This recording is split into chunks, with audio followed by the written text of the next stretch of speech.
What's up, guys? Welcome back to the Mic Check Podcast. This is T-Word, the People's Champ. Thanks for tapping in.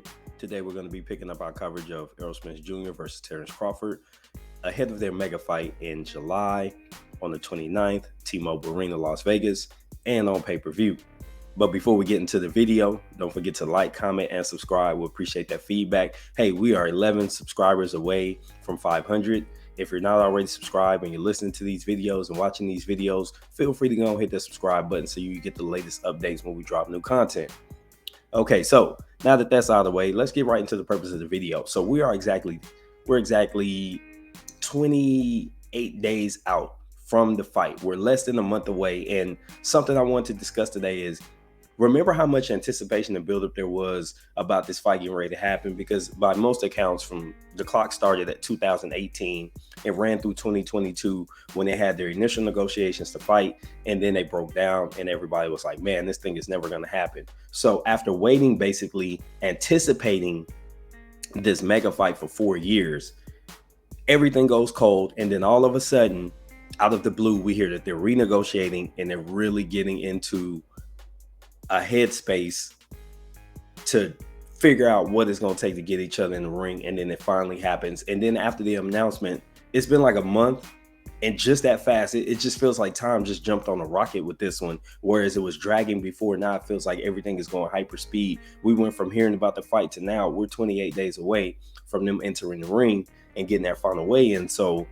I'm anticipating it. I'll be the first to admit that my fire for the fight had waned significantly, and it was to the point where I was a take it or leave it type of person about the fight.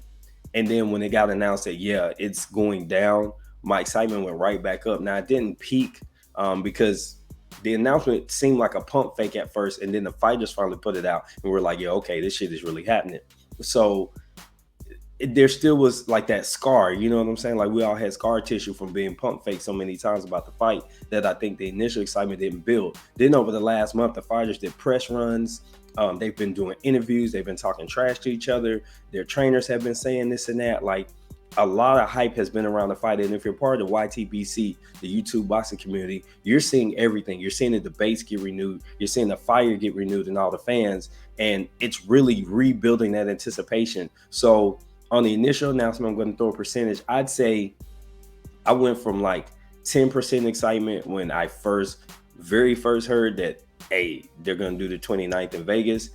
And then over like the first week, I think it kind of built up and I got to somewhere around 50%.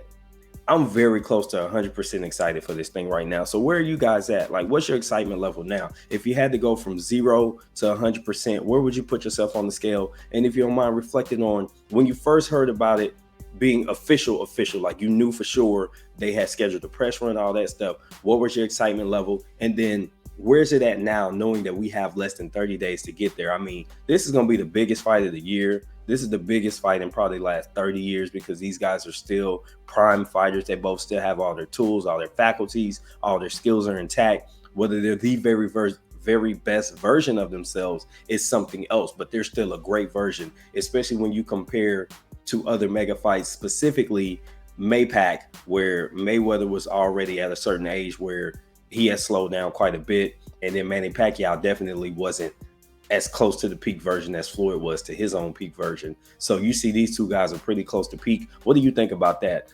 Is your anticipation there? And what is the level compared to where it was when you first heard the announcement? So we'd love to get your thoughts in the comments. Don't forget to subscribe. Hit that Cash App if you're interested, feeling generous, supporting this channel. Don't forget to hit that subscribe if you haven't already. This has been T for the Mic Check. Until the next time, I'm out. Peace, y'all.